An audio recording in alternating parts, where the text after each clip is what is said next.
Testing. Can you hear me?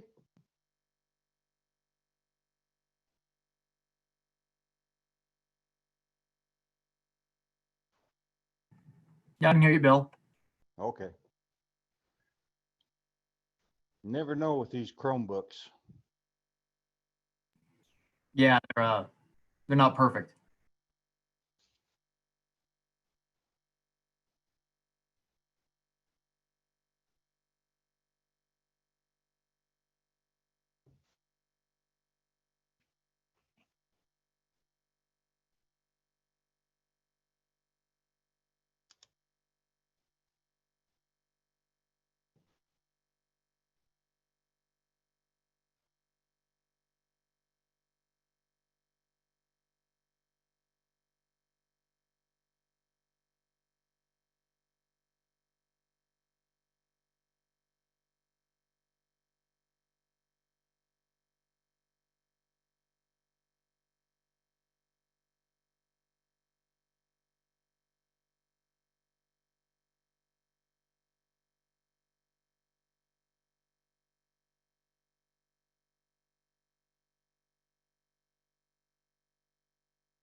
Good morning. Can everybody hear me? Anybody? Yeah, I can hear you, Chris. Okay. Morning. Good So morning. it looks like we've got a quorum. And so I'll call the meeting to order. It is 8:32, September 25th, 2020. This is the Grand County Budget Advisory Board meeting. Those present: Chris Baird, Gabriel Wojtek, Chris Kaufman, Mallory Nassau, Quinn Hall, Bill Jackson, and Kevin Walker.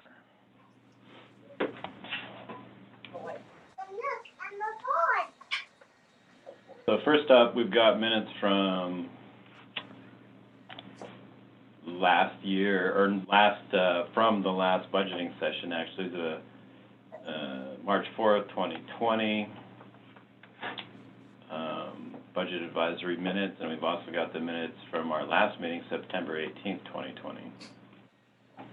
Does anybody have a motion to approve? I'd make a motion to approve the minutes Both of them for March 4th and September 18th? for March 4th and September 18th, 2020. Okay. Is there a second? I'll second it. Quinn seconds. Any discussion or corrections on the minutes?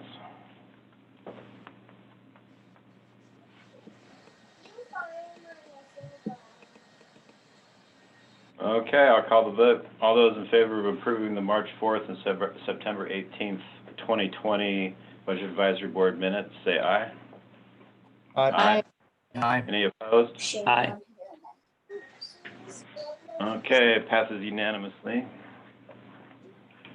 Okay, now we'll get into review of budgets for 2020 amended and 2021 tentative budgets. Share my screen here, hold on.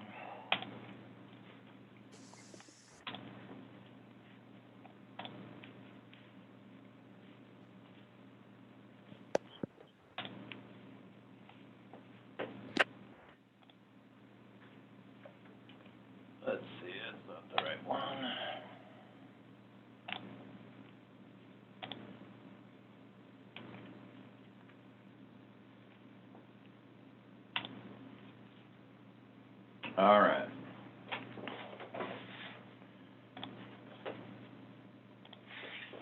So first up, we have our stormwater fund. And in 2019, we sent $400,000 of our general fund money to this stormwater fund. And then in 2020, we were expecting to send that money to the Municipal Building Authority, as we were expecting perhaps to go to the CIB for the remainder of the Jackson Street Phase 2 project. It's not likely to happen in 2020, but I did budget just in case to send that $400,000 back to the general fund, just in case we need it due to losses associated with COVID. So this is, in 2020, this $400,000 right here is showing the money coming out of the fund balance, and it has a fund balance right now of $400,000. So this isn't new revenue coming in, it's just pulling that money out of the balance and then sending it either to stormwater or to the general fund. It's budgeted to go both places, and so we have the option to either leave it in there or send it back to the general fund, or if we wanted, and we got a project going, we could send it over to the Municipal Building Authority also. 2021, I've kind of budgeted the same scenario. If we don't send that money back to the general fund this year, it will be available next year. And so it's the same kind of relationship here. We'll get more into the details on the Jackson Street Phase 2 project once we get down to the Municipal Building Authority. So that's the explanation of this budgeting. If it happens to still be in the fund balance next year, we'll be covered in pulling that out of the balance and then sending it toward the stormwater project. It may not be there, but we don't know yet. Any questions on the stormwater fund? For now, there's, like I said, there's more details later. Maybe we should just go over them real quick now, actually, because Bill Jackson's on, and so I think he's just on to cover any questions. I'll just kind of skip down real quick to where that $400,000 would go if we were going to do a stormwater project next year. So the reason why we send CIB projects through the Municipal Building Authority is because if we take on any federal mineral lease money, it can be considered money that we retained, which counts against our federal PILT payment. And so if we run all of our CIB projects and federal mineral lease money through the Municipal Building Authority, we don't have to worry about any of that money offsetting our federal PILT payment. And so this is the revenue side of Municipal Building Authority. You can see right here that there's some stormwater related line items. We've got a $400,000 here showing coming in, and this would be a transfer from Fund 18, our stormwater fund. This says UDOT stormwater, but I'm just actually using this as another entity stormwater contribution. So this is speculating on a $60,000 contribution from the City of Moab, and about a $350,000 contribution from the Transportation Special Services District, then a $640,000 loan or grant from the CIB, and that total project cost is spelled out down here in the expense side. $1,450,000 is what we estimate for Jackson Street Phase 2 stormwater mitigation project. So our roads and bridges supervisor's on if anybody has any questions about stormwater. We don't know if this will happen or not, but if we want the opportunity to do this project, then we have to budget for it. Anybody have any questions on that? Or questions of Bill? Hey, Bill, this is Quinn. What actually is left to do up there? I know they've built the retention pond, but like, just give me 30 seconds of what is left to do up there. Sure. So basically from the detention the outfall, would be culverted, uh, essentially down, Jackson Street, across the highway, 191, and down to Pat Creek. And so once we get across the highway there, 191, essentially comes into the city, and the city wanted to try to tie some of their storm drainage in that area into that. And thus we were trying to get them on board with some funding as well. And before the COVID hit and things went upside down, they were on board with that. They had actually budgeted their 60,000 for the previous year, but of course we never submitted. So that's where we're at with that. Does that answer your question? Yeah, that was really all I wanted to know is just like, yeah, that's fine. Thanks. So yeah, the city didn't budget the 60,000 for this fiscal year. And so if we do put in a request and they approve it, I don't think it would be available until the second half of 2021.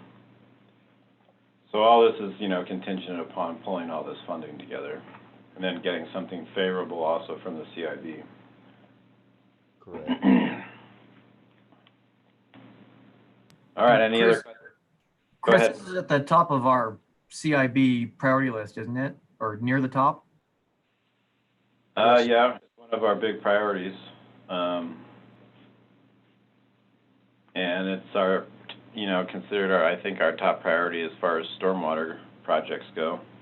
We had close to 40 million in stormwater projects from a study, that's almost 10 years old. And so I'm sure that $40 million figure is way below what it will cost to accomplish all that now. But we did get, the Jackson Street Phase 1 stormwater done. We also got some stormwater work done in association with the Arbor Hecla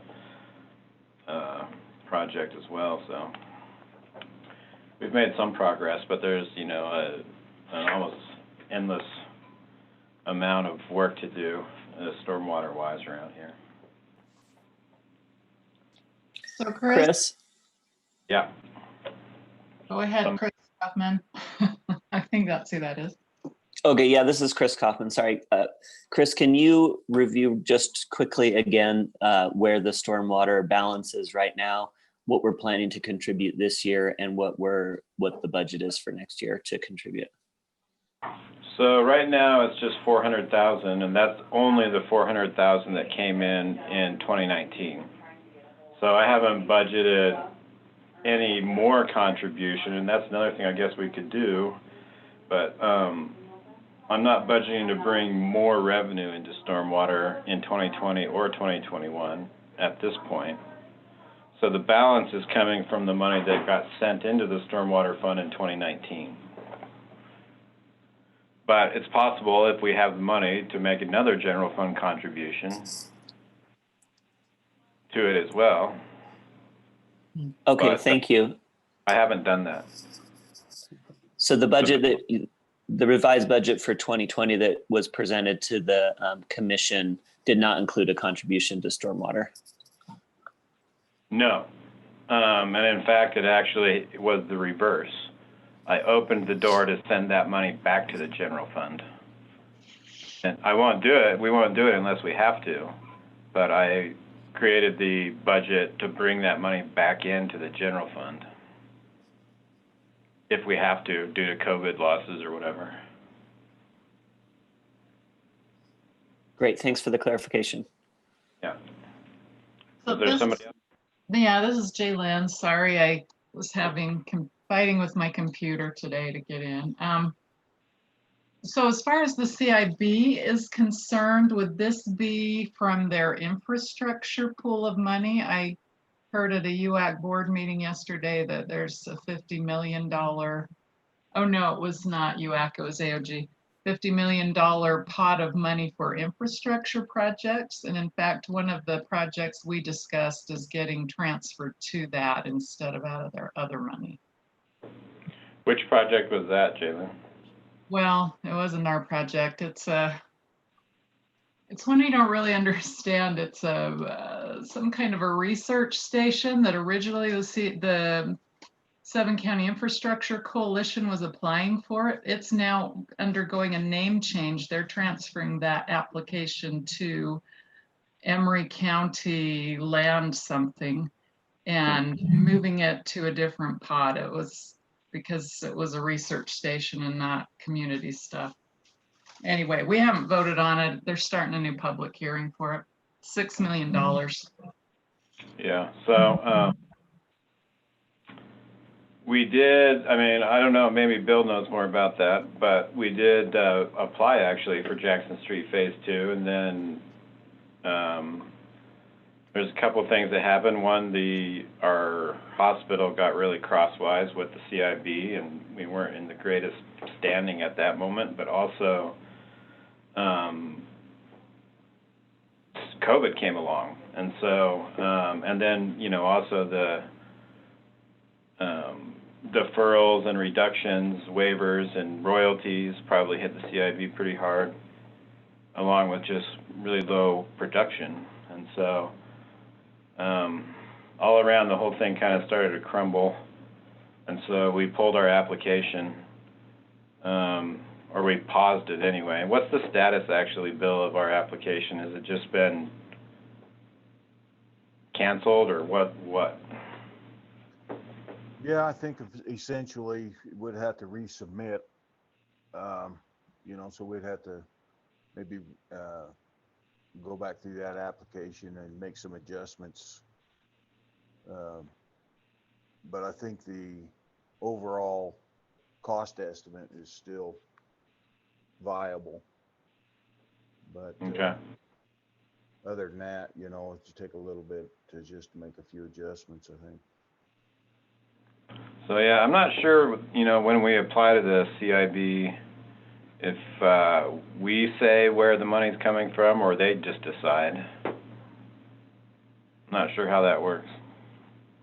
Yeah, I'm not sure either. I was kind of not sure, up to speed, I guess, on this pot of money from AOG and how that interfaces with the CIB and their min release monies. So I really couldn't speak on that. Yeah, anyway. I wasn't up to speed either, and I'm still not, obviously, but in my mind, I'm wondering if it's an outcome of the audit that they were using pots of money that could be more appropriately allocated elsewhere. So I don't know that. That was only my thinking, but might have something to do with it. And it sounded to me like it was something the CIB board was requesting happen. So that's all I know. Okay. All right. So yeah, I think we'll have to decide if we want to move forward. I mean, the 60,000 contribution from the city, like I said, we won't know until they get done with their next fiscal year's budget, and that won't go into effect until the second half of 2021. But it's not necessarily a make it or break it contribution either, because it's only 60,000 out of the total, whatever it was, 1.4 something million. Right. But at this point in time, I'm just budgeting for the project, and if we can pull it off, then we pull it off, and if not, then no harm done.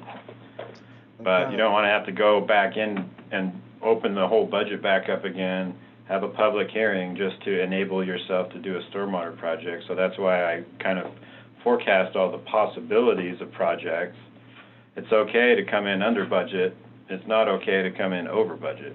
And so we're just kind of speculating at this point and budgeting as if we can pull it together for next year.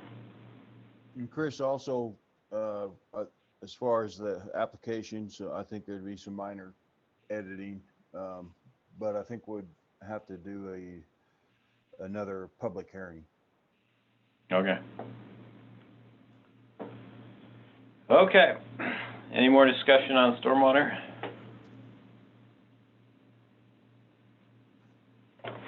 Okay, let's move on to Fund 22, which is our restaurant car rental tax. This money can go toward a lot of the same things that the TRT mitigation side of the money can go to, convention centers, recreation, tourism, but it's also eligible to be sent to airports.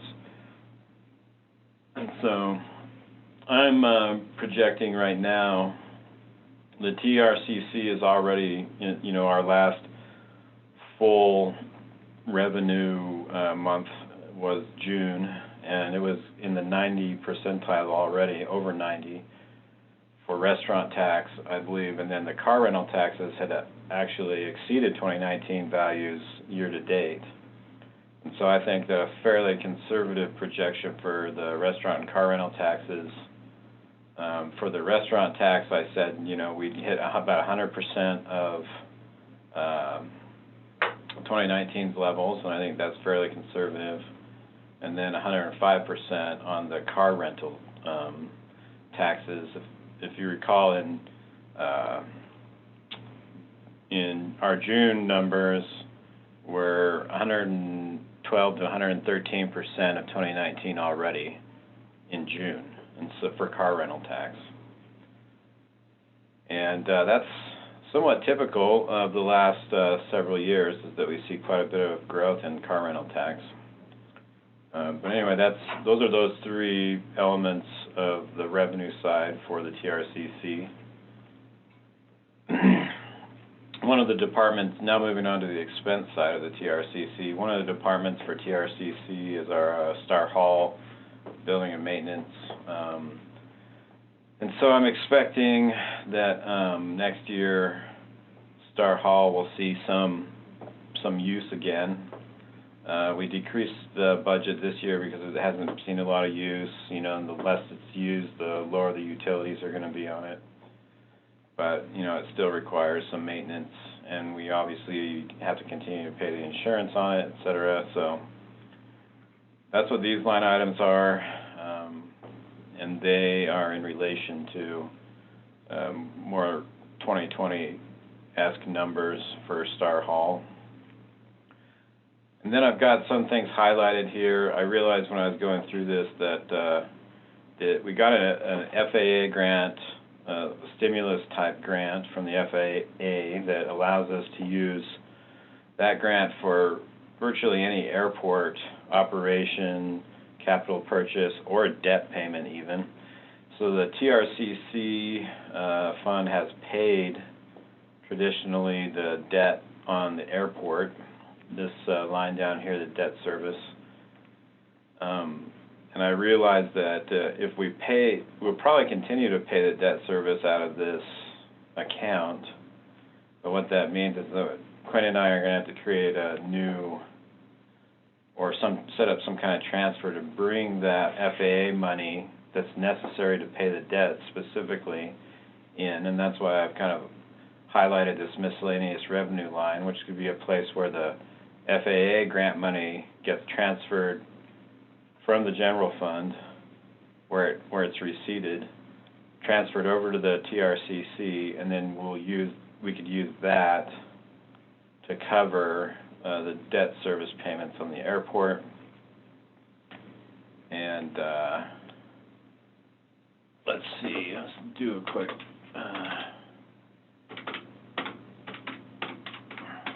So there's about 73,000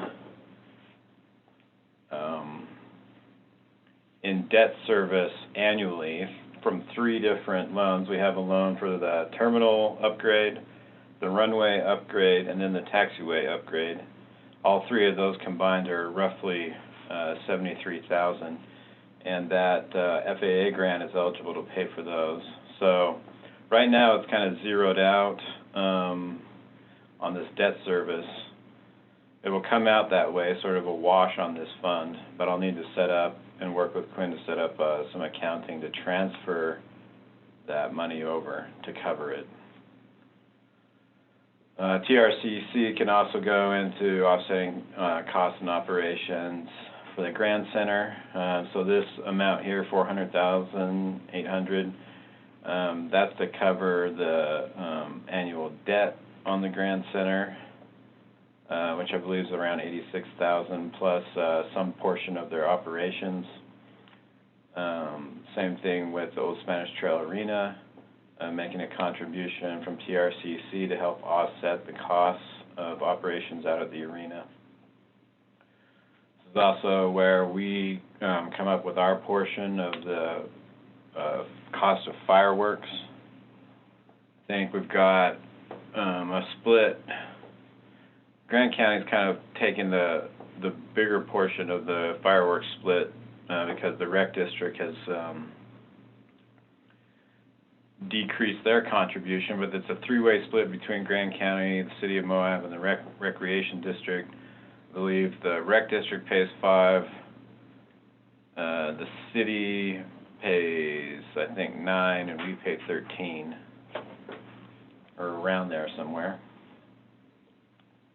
Then we make a contribution to Thompson Springs Fire from TRCC, and that's kind of relatable to emergency services. We used to send money from TRCC to non-motorized trail development, but since we passed our transportation tax, that we don't do that anymore. The transportation tax can cover that, and we can use this money to offset general fund expenses instead. We redid the MIC roof last year, Moab Information Center roof, and that's why this number is so high for 2019. I don't think there's anything to upgrade or do any improvements for 2020. 10,000 is kind of the placeholder we used to just plug in there just in case something maintenance need pops up. I'll have to touch base with CNHA, who runs the Moab Information Center. They lease it from us, and see what they have in mind for any upgrades for next year. But that's all that. And then the remainder of the TRCC that was left after I plugged these in was still 349,000. If it turns out that next year the FAA grant can still continue to cover airport expenses, which it should be able to, we might be able to either take this and spread it out among other elements of the county to help offset with general fund expenses, or if the airport still needs some more contribution, we could send it over there as well. I think we'll probably spend, I'll bet 70 to 75% of that FAA grant this year, but there still will be some remaining, although I'm sure that there'll probably still be this amount, this 349,000 in operation expenses next year, above and beyond what the grant will cover. So I'm feeling pretty safe to leave it in right now, but if it turns out we don't need it there, we can spread it out to some other departments and offices in the general fund to help offset the general fund's expenses. And that's all for the TRCC. Any discussion or questions on that fund?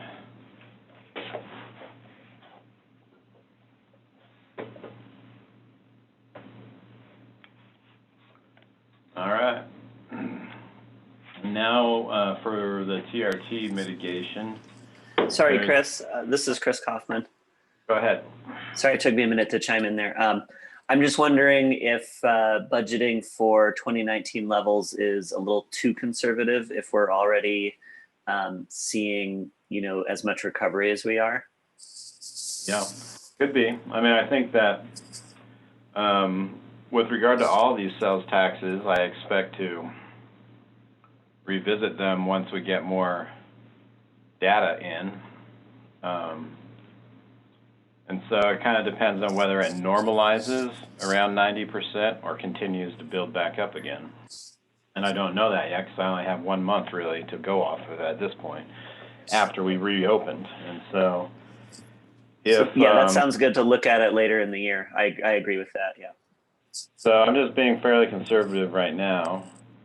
But if, when we get, I asked Quinn to send me our PTIF statements, but when he sent them the other day, they didn't have the sales tax on them yet. They may today, I'm not sure, but they didn't when I looked at them just a day or two ago.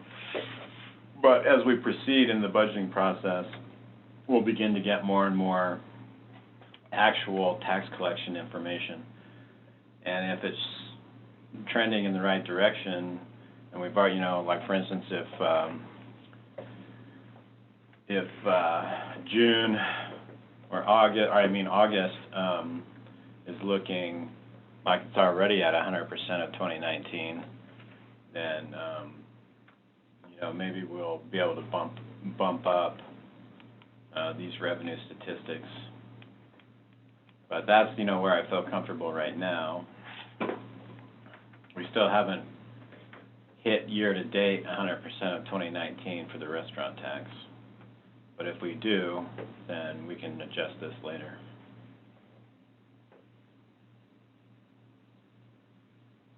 Any other questions?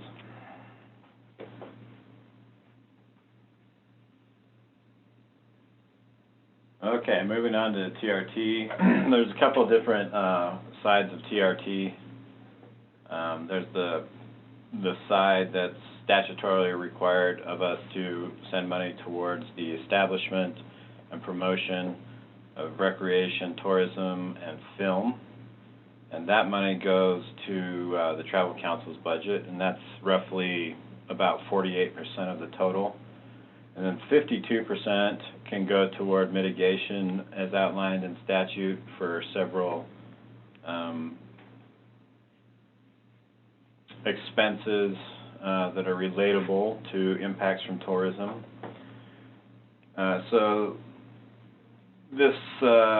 these two revenue lines right here kind of make up that 52%.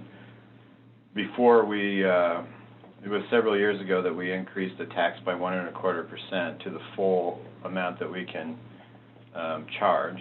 But before that, it was a third of the first 3%, and then when we added the tax, we added this new line item. And so these two combined are going to be the 52% of the TRT. And then right now we're running about 64% year-to-date on TRT. And so I took an even more conservative approach with TRT for projecting next year. Again, this can be tweaked later, but 85% of 2019 is what I've got plugged in. And it may very well go beyond that. But right now, when we're only at 64% year-to-date, and the other taxes are up in the 90s, I want to be more conservative with TRT, and so that's why we're down quite a bit from the other projections for TRT specifically, because it's recovering slowly, or more slowly. And then bounce the interest down because the interest rates dropped tremendously. And so that's the explanation for that. And those combined really are the total of the revenue on the mitigation side. The two big contributions that we generally make to the general fund from TRT is going to be for search and rescue, which I have at $162,000, and then $2 million going to law enforcement. You can see in 2019 the contributions were quite a bit more, and that's just because the revenue was greater. But these are the two big offsetting transfers to the general fund from TRT. But we also use TRT to help fund our museum. Still haven't quite got our budget request in from the museum for 2021, but I expect it's going to be around $98,000. And the county commission approved a request for $300,000 for the solid waste district, and so that right there is from our district allocations meeting. So that's part of the solid waste district's revenue and funding there. Again, we used to send some money to trail maintenance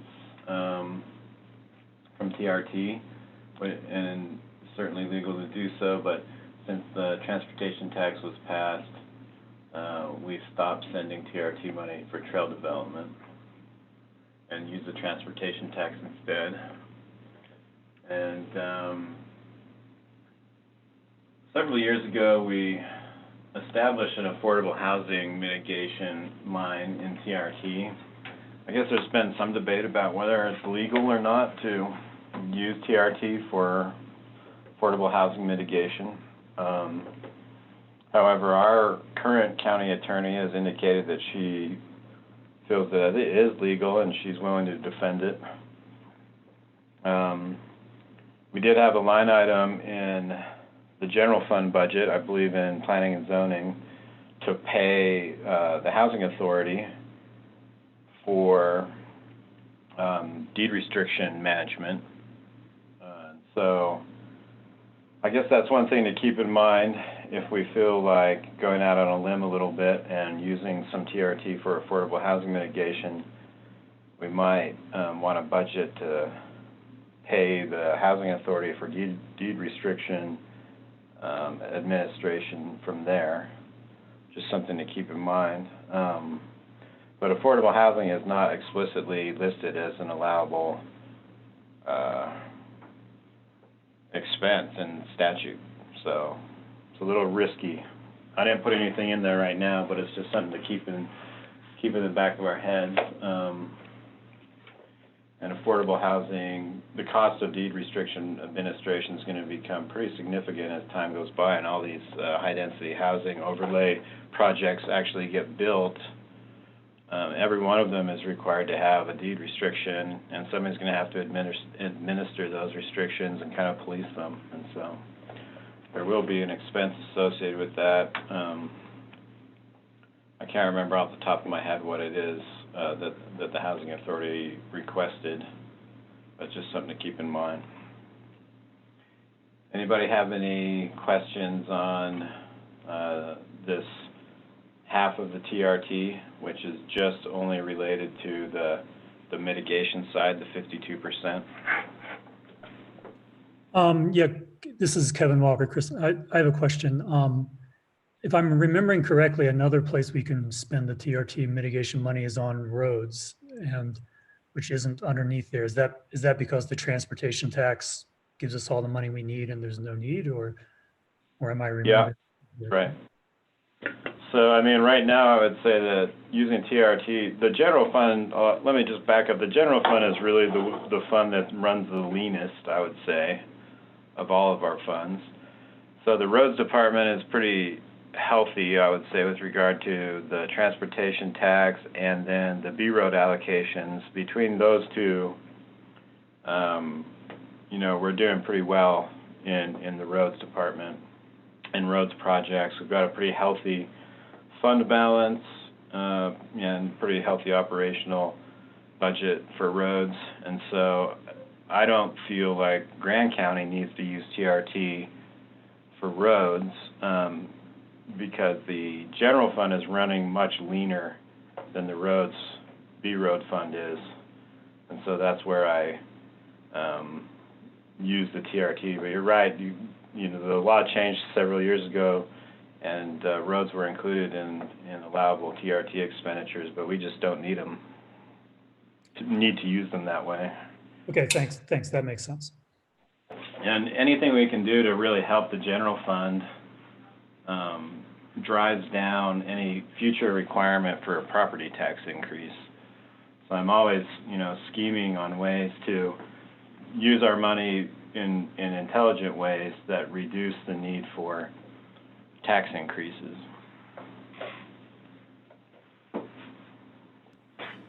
Chris, this is Chris Kaufman.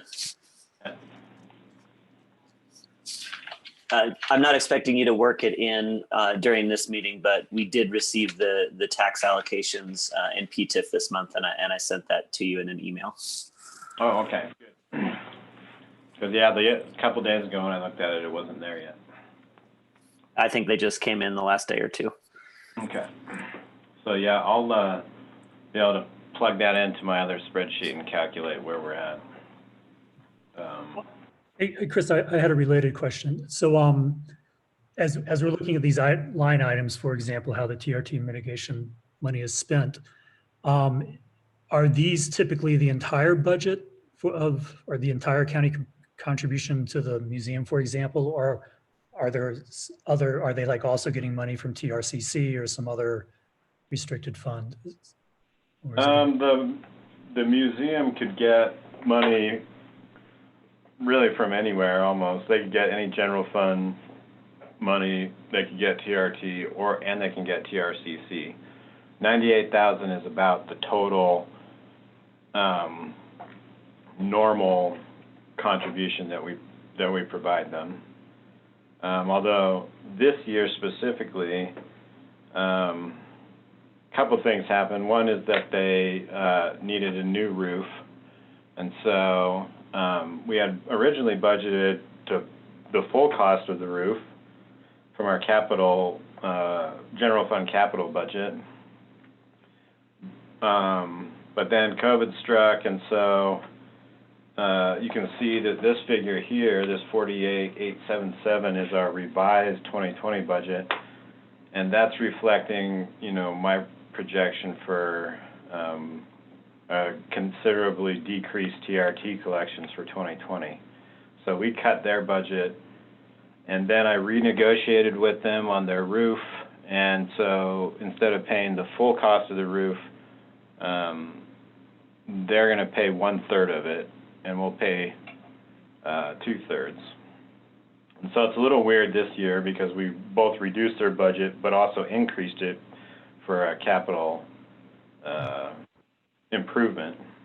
Next year, however, there shouldn't be any more capital improvements, and just going back to the regular operations commitment, which is around 98,000, or that's kind of what I'm expecting them to ask for.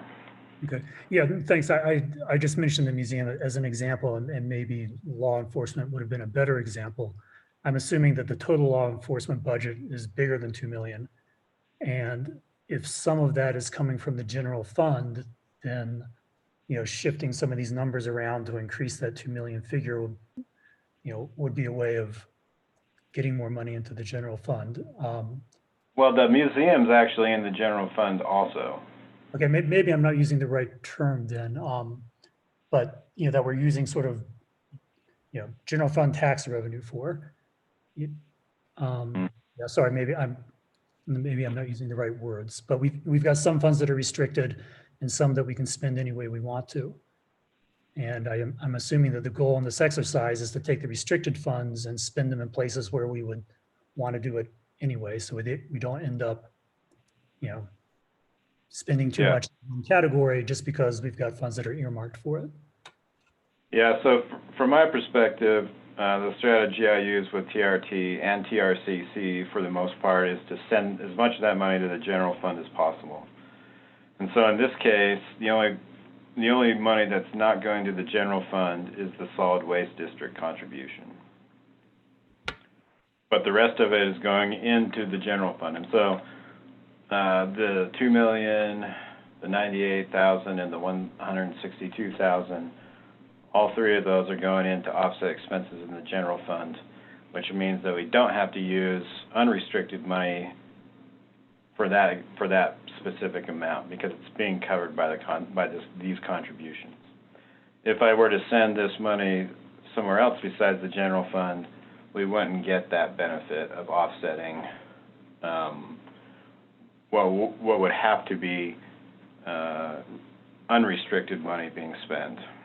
And so I try to free up unrestricted funds as much as possible using restricted funds, obviously within the context of statute and what's allowed. That makes sense? Yeah, that makes sense. But yeah, in a lot of ways, it doesn't matter where you send the money. I think it would matter, like, for instance, if we sent 2 million to law enforcement, but the combined cost of law enforcement didn't add up to 2 million, then we'd get called out on that. But when this money hits the general fund and it covers those expenses, it almost doesn't matter where we're sending it, whether to law enforcement or search and rescue or any of the other eligible. It all has the exact same effect, as long as we can prove that that the expenses for what we're sending the money for are equal to or greater than the amount of money we're sending. It's fungible, in other words, once it gets to the general fund and it meets those criteria, because it's offsetting unrestricted money, or it frees up unrestricted money that can then be used for whatever we need it for.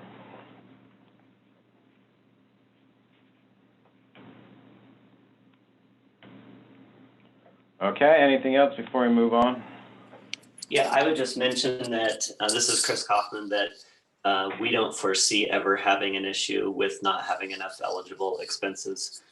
With the way the statute's currently written, we could cover Grand Center expenses, OSTA expenses, a number of other things, including the fact that we don't cover all of our law enforcement budget either.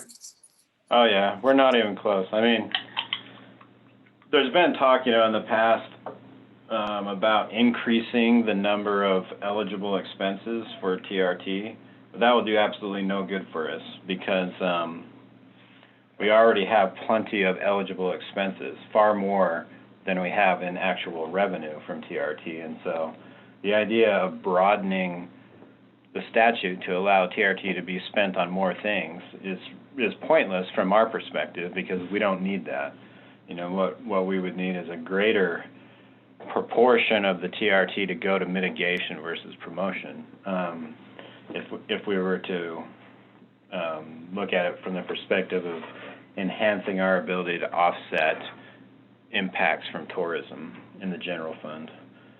So yeah, like Chris said, there's no way that the way that the statute's written right now that we would ever run out of eligible expenses, given how much money we're bringing in.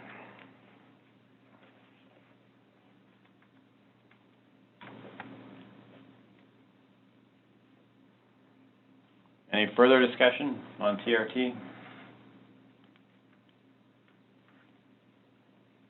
All right, moving on to our impact fee account. We have law enforcement impact fee, which is more or less being used to pay a loan to the general fund. So basically, when the old library got converted into the attorney's office and the sheriff's office, the cost of that, or the expense, was more or less loaned from the general fund to the impact fee fund. And so the impact fee fund owes the general fund for the renovation of the old library. And so these impact fees from law enforcement are still being collected and are going into paying back the general fund for the renovation of the old library. Hey, Chris. Yeah. You're a little bit zoomed in on the screen share. Let me see if I can. Is two zoomed in? Yeah. I don't know if anyone else is kind of. Yeah, you're off somewhere on the spreadsheet where I can barely see much of what's going on here. It's fine. On my screen, it was perfect originally. So Oh. Now it's screwed up. it's also possible for you to zoom in just locally. Oh, interesting. Yes, that was me. I just learned something new about this whole thing. Sorry about that. Never mind. Oh, all right. Should I go back to how it was? I think I had it at 150 before. Looks good right now to me. Is that good for everybody? All right. Then we have our drainage fees, which are stormwater related. These impact fees come from our impact fee plan, which is getting a little old. State statute requires that we, for one, have an impact fee plan, and that impact fees have to be spent within 6 years of their receipt.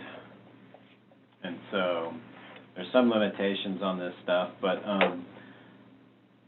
part of what we could use, we have some money coming in for stormwater mitigation, so this could also be a component of what we sent to stormwater project, although we more or less drained the fund balance from our drainage impact fees account to pay for Jackson Street Phase 1. So we probably are only going to have a balance that's relatable to what comes in for 2019 and 2020. But anyway, there'll be something in there that could be a contribution. Then we have our roads impact fee that we can draw off of to go toward roads projects that are eligible and within the plan. These are kind of relatable to, I guess, building permits.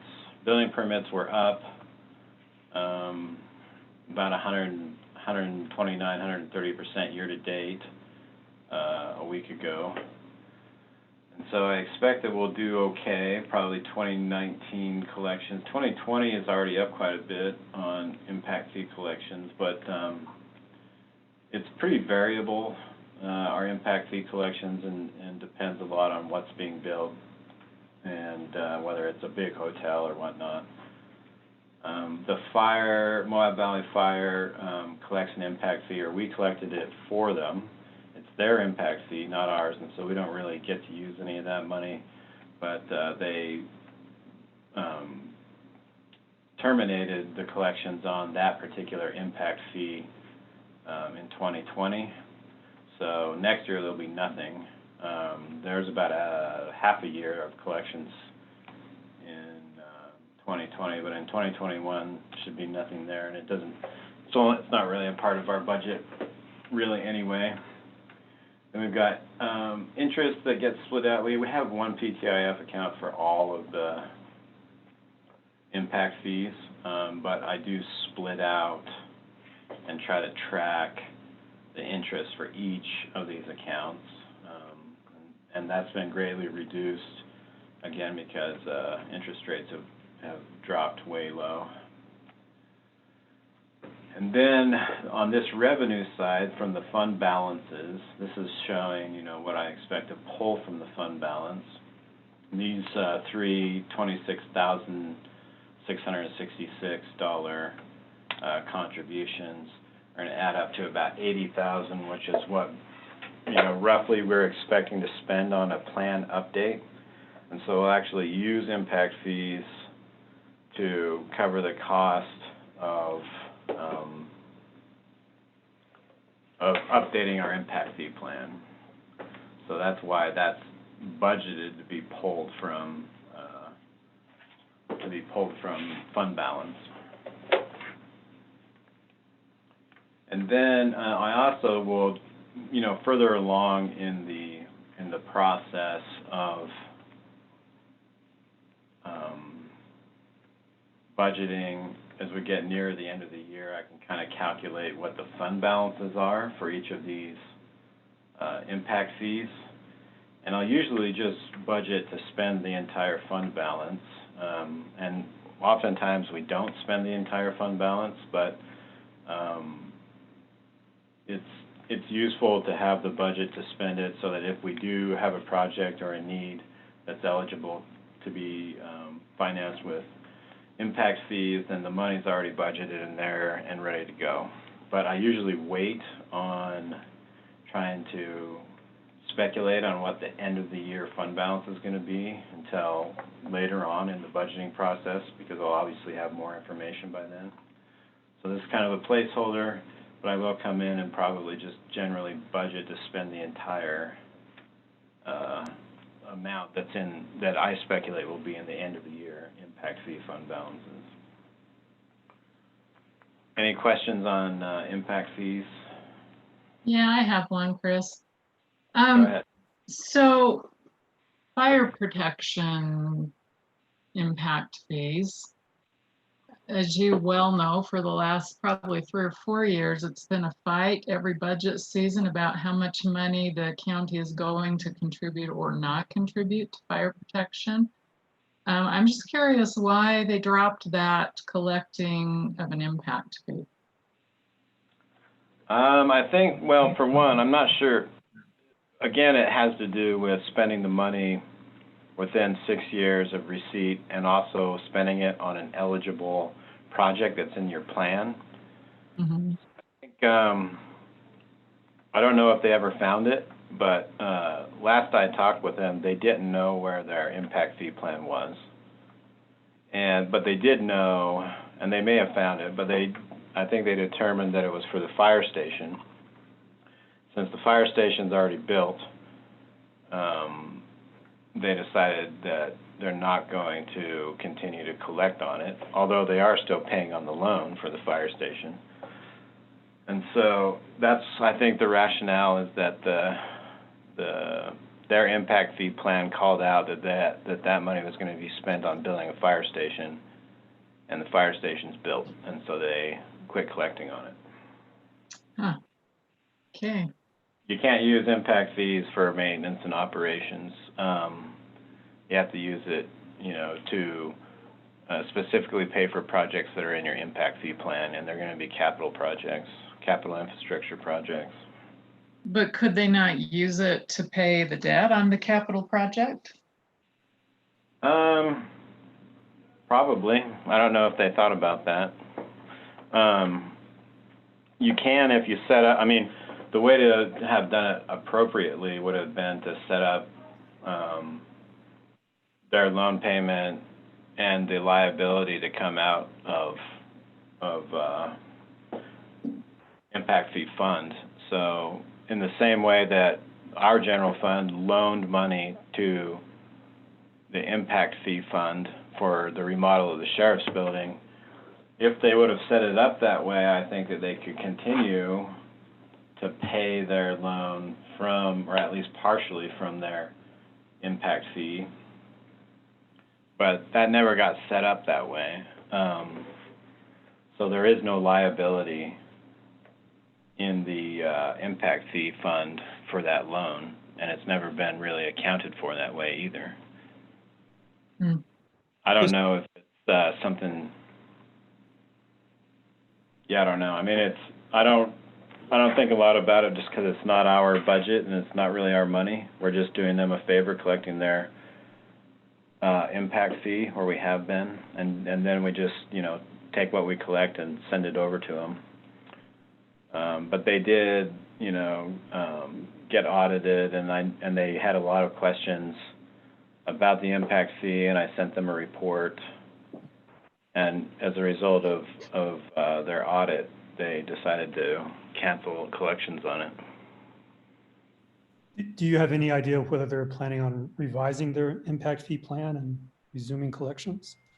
I offered them to kind of piggyback or join with us on our plan update, and I think they decided they're not going to, but before we get going, I'll double check with them and make sure that they don't want to join in with us. It'd probably be a lot cheaper for them to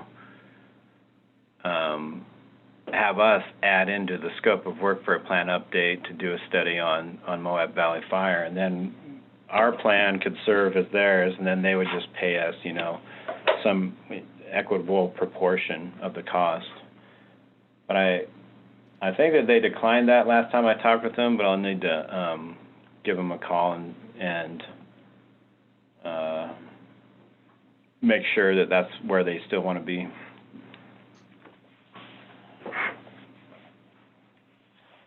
But yeah, it's a little bit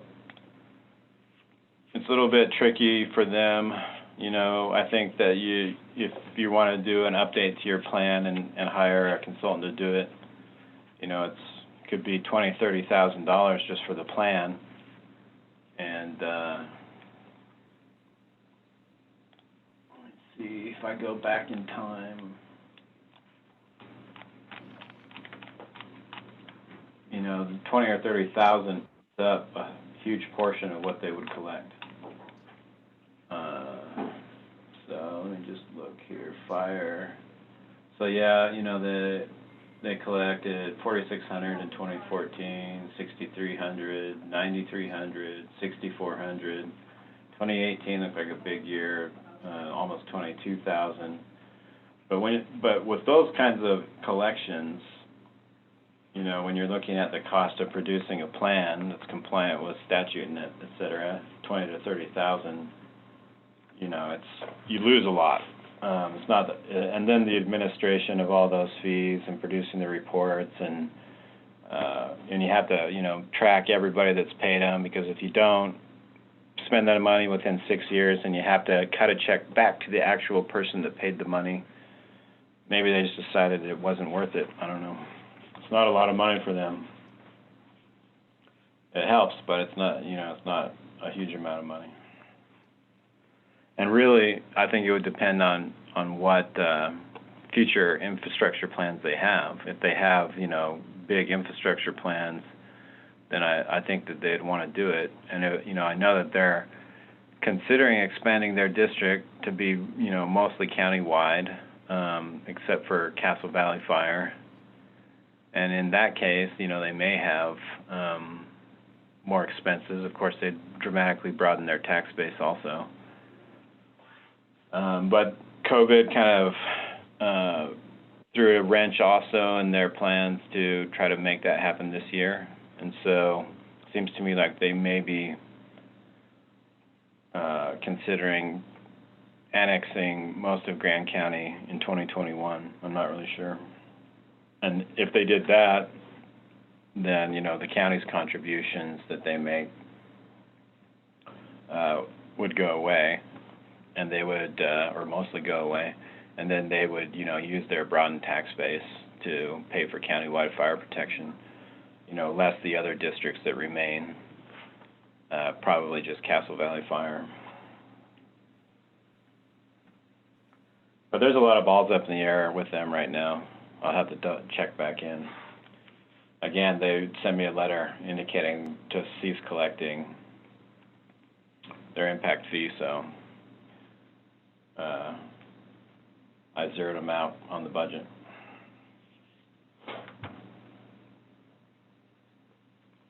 Any other discussion or questions on impact fees?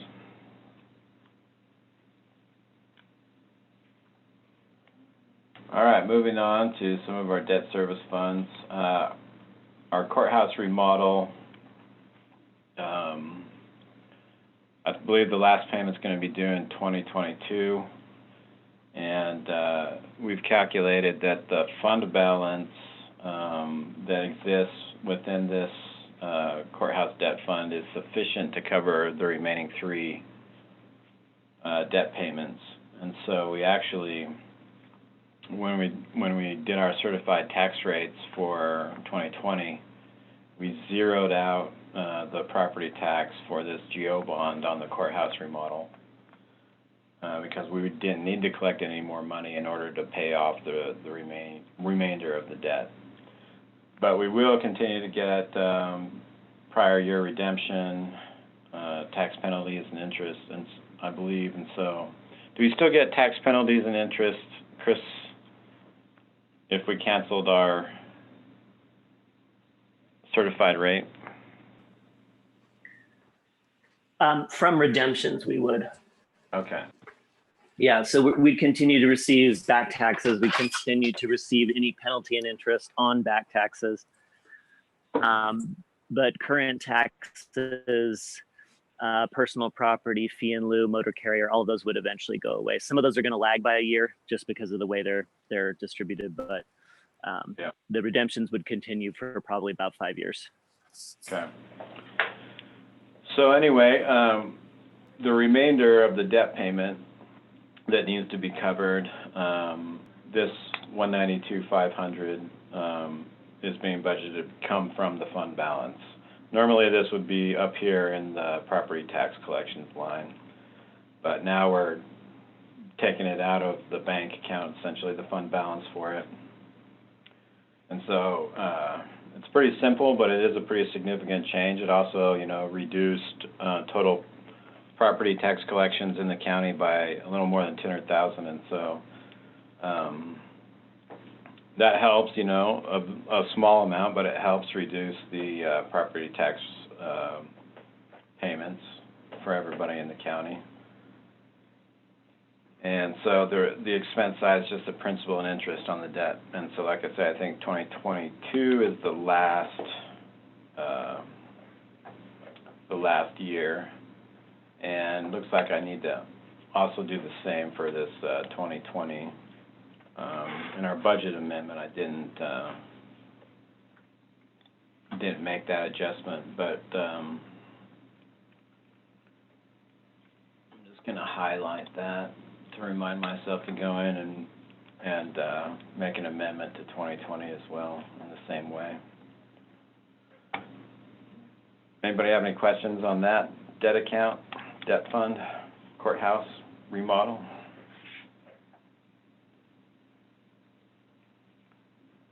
All right.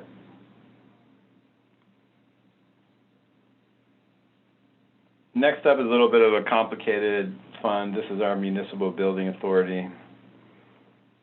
Like I say, most of the projects have any kind of federal mineral lease contribution, either by way of loan or grant, usually via the CIB. We'll send through our municipal building authority so we don't get crosswise with our federal mineral lease payments.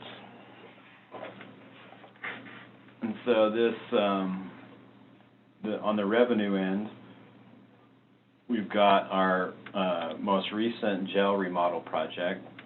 And so we send money from the general fund to the municipal building authority to pay the debt on our loan for the jail remodel, and that's about $150,000. And then these next three we already went over, but I'll reiterate. We've got the county stormwater contribution, so this is coming from Fund 18, that $400,000 that was put in Fund 18 in 2019. If we didn't go to the CIB and we were going to do a stormwater project, we wouldn't do all these transfers. We would just run the whole project straight out of Fund 18.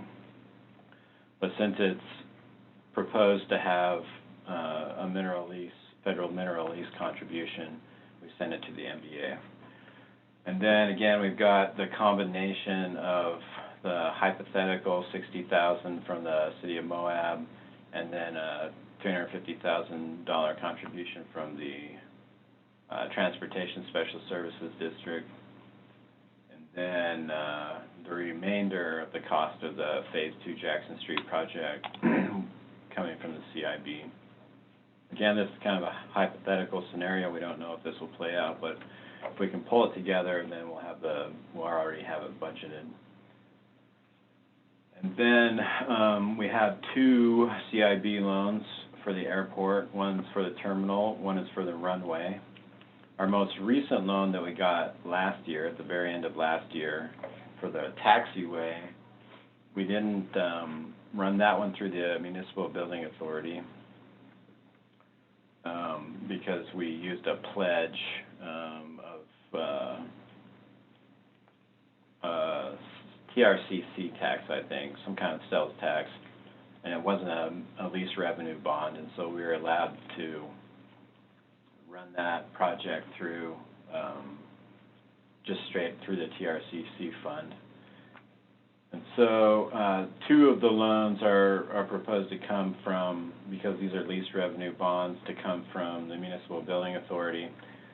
And again, I have them highlighted because if the FAA grant that we got, that stimulus grant that we got for $1,050,000 is eligible to cover these expenses, then the revenue is for these is not going to be transferred necessarily from TRCC, but instead transferred from the general fund, where that FAA grant is going to be receipted. And so I highlighted these just to remind myself that we need to do some work on the accounting side to create the plumbing, so to speak, to make it clear that we're transferring the FAA grant instead of the TRCC. So that's just kind of a reminder for myself. But these debt payments they'll definitely be covered in 2020 by the FAA grant, and maybe also in 2021. Don't know yet, but anyway. Then the next line is it's called the MAPS debt. That's the Grand Center project. Grand Center is a part of the Moab Area Project for Seniors. That's what I think MAPS stands for. It's part of the hospital, the long-term care center, the Grand Center, et cetera, all a part of that MAPS project. 86,000 roughly being transferred again from TRCC in to cover this debt payment for the Grand Center. This is actually two separate loans that are combined in this line. Then the health department renovated their office building over there by the movie theater, and they did that with a CIB loan. And so we ran that project through our MBA. And so we have a lease revenue bond. Our MBA has a lease revenue bond with the CIB, and then we have a sublease agreement with the health department. So it's kind of just a pass-through project. They send us this 19,000 comes from the health department, and then later down in the expense side, we pay their debt with that money. These next three lines are for the EMS new facility project up there, the old senior center. And so I'm not entirely sure what the split's going to be between the 2020 and 2021 in terms of how much they're going to expend of this full project. But this is the maximum. They got about a $3.5 million loan from the CIB, a $1.18 million grant from the CIB, and then they committed $120,000 of their own money towards the project as well. So all three of those add up to the gross maximum cost for the project. And because I didn't really know what the split's going to be between 2020 and 2021, I just kind of budgeted the full amount for both years. But this is all going to just be directly expense reimbursed. And so as we gain expenses, we submit to the CIB for reimbursement from the escrow account that was set up. So all this money got put into an escrow account, or it will once we close, which we're very close to closing on all this. And then we'll draw off of that. As the expenses come in, we'll draw off of this escrow account. That's explanation for that. These two line items are reserve. We're required by the CIB to set aside 1 month of annual payments, roughly. And so in 2019, we set aside this money right here, but that's just a one-time contribution. And so this money will sit in fund balance, and the way that it would work, if everything goes well and we make all of our payments, we would pull this money back out of our fund balance to pay the final payment on these two debts. And so those are just getting going. Got quite a long time to pay on those, and same with the new one we just got for the taxiway for the airport. And then here's our Moab Valley Fire. This is a combination of both their loan for their fire truck and their fire station. And then got some interest on the reserve accounts, which I've also knocked down quite a bit because of the dramatic decrease in interest rates. And then on the expense side, this professional services line is just a, sort of a change drawer, I suppose, to balance the fund. And I may not need that if I go a little further in terms of refining some of matching the expense to revenue. But here you can see, this is a little complicated, but I tried to sort it out using these headers here. So this is the jail remodel. Most of these accounts were necessary when the project was under construction, but now that it's done, the only two accounts that we really need to worry about are the principal and interest on the bond itself. And so there's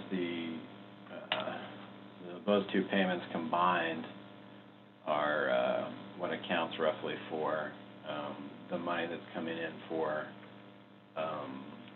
I budgeted $150,000, and this is $149,600. It changes a little bit every year, and so I budget a little bit more than what we paid in the prior year, just to take into account that there might be some minor changes.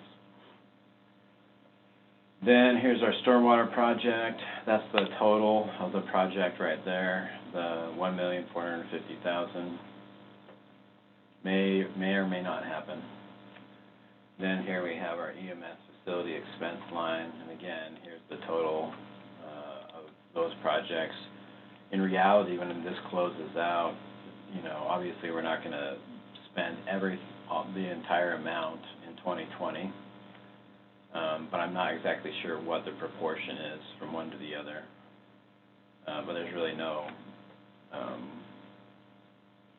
harm for projects like this just to, create a big budget for them and then carry it across both. Obviously we need to make sure that we stay within budget on the project, cumulatively speaking, but because these don't really affect any other elements of our budget, it's safe to budget this way, I think. Then we've got the fire station. That's a $25,000 debt service for their fire station. Our EOC project's paid off. Our old jail remodel's paid off. Then we've got the payment for the health department, that $19,000 that they sent us, and then we in turn pay the debt on the CIB loan. Here's the expense side for our grant center, principal and interest, airport terminal, principal and interest, CIB airport runway, principal and interest. We used to have a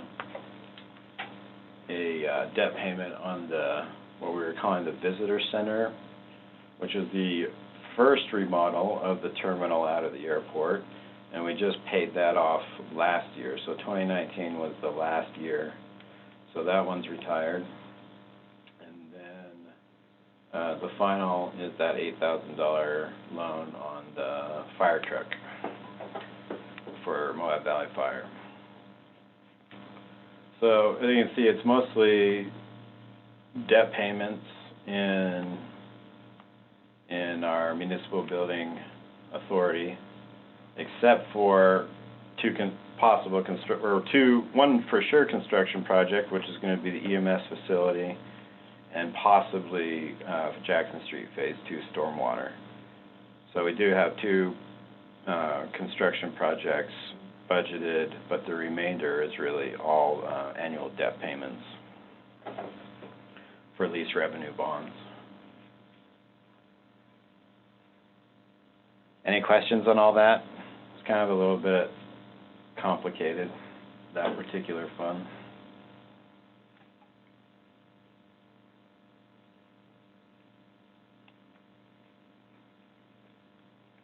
Everyone got it? All You right. explained it very well, Chris. Thank you. Then library debt's pretty straightforward. We've got our property taxes that we collect to pay the library's debt. They have a separate property tax collection for their operations expense, so this is just in relation specifically to the debt on the building. So I've got our property tax revenue side, and then our principal and interest on the bond. You can see that we do send due to prior year redemption, new growth, tax penalties and interest, we bring in 15,000 roughly more than we need to actually pay the debt. And that similar situation is how the courthouse bond over a 30-year period built up enough at the end of the last 3 years to pay off the remainder of the debt without having to actually collect on the property tax. And so a similar situation eventually will unfold for this library debt. We'll get to the point where this little bit of extra money that comes in will build up in the fund balance, and then we'll, calculate when we can cancel the property tax collection on it and use the fund balance to pay the remainder. Still have a ways to go for that one. And then last up, this is pretty straightforward, except for the projection. Again, I'm projecting more or less based on year-to-date collections right now for healthcare sales tax, which is around in the lower 90th percentile. We may see that start to climb, though, and revise this revenue projection for the healthcare sales tax. Right now, I've got it at 90% of what we collected in 2019. That may be, too conservative a projection, but we'll see as we get more data. And then the other side of it's pretty simple. It's just based on our district allocations, resolution. EMS gets 40% of it, and the Canyonlands Healthcare Special Service District gets 60%. So any questions on the healthcare sales tax?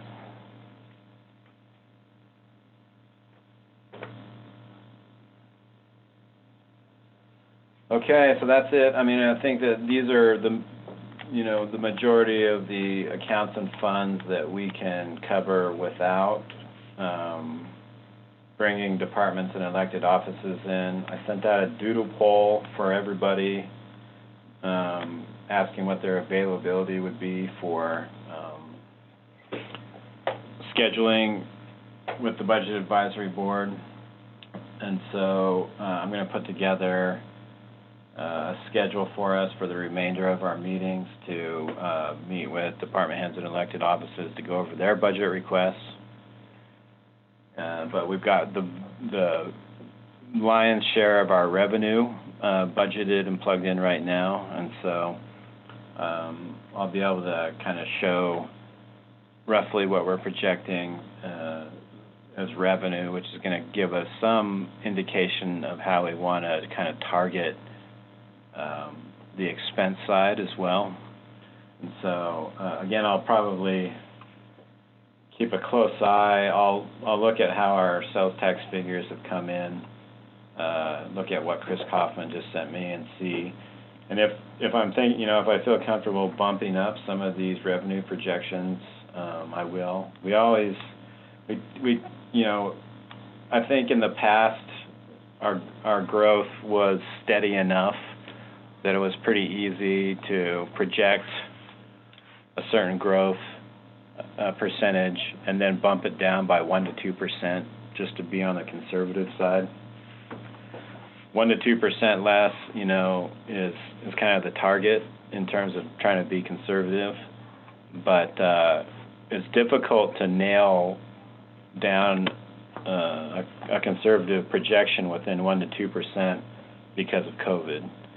And so it's going to be a little trickier to try to get that type of resolution on our projections, but I'll try to do it. And I don't want to be off by 10 to 15%.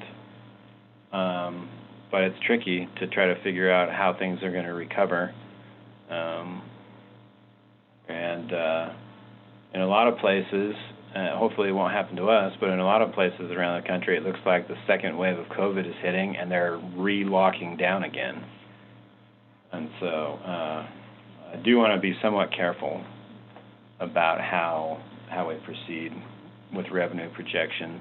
Things are looking pretty good, I think, right now for us, but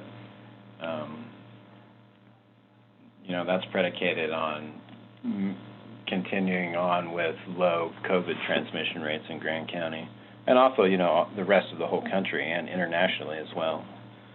It's not just about us locally. There's a lot of impacts that come from what's happening in the rest of the nation and the rest of the world. Yeah, and I would say on top of that, it does really feel like there's going to be another hump that we really are going to need to get over in early 2021. That's going to happen, after we finalize this process. And so all the more reason to sort of stay conservative with it, I think. Yeah. Like I said, I'm a little skeptical about trying to budget off, because by the time we get to the beginning of November, when we have to kind of wrap this all up and get a tentative budget presented to the commission, again, you have to remember our actual collection statistics are going to be trailing by 2 months. And so by November, we may only have data, for September. And we know that September is going to be pretty good in relation to the rest of the year. And it may be pretty good in relation to the beginning of 2021 as well. And so we just have to take that all into account, that that whatever's happened in September may be more of a peak in revenue than anything. But, it's hard to say, but we just have to be cognizant of that. And not get, a little too carried away with projections for next year based on, this peak that we might see in September.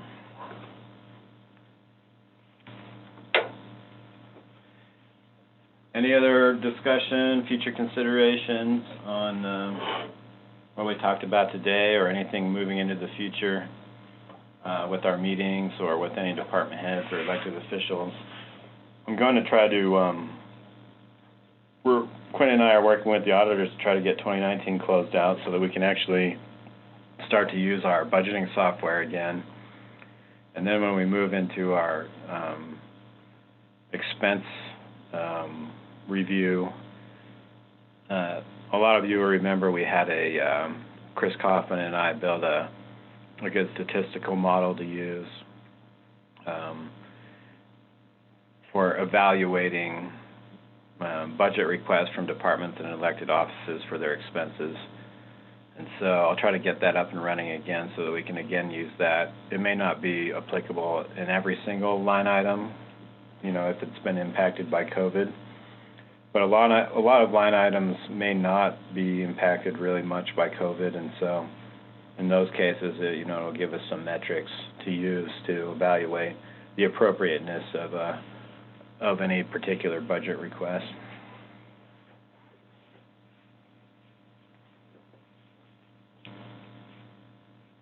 Any discussion, future considerations?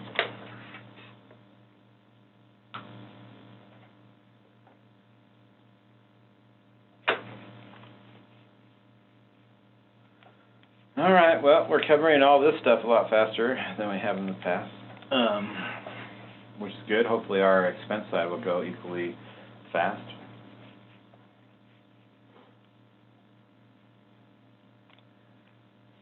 So if nobody else has any discussion, then I will adjourn the Budget Advisory Board meeting.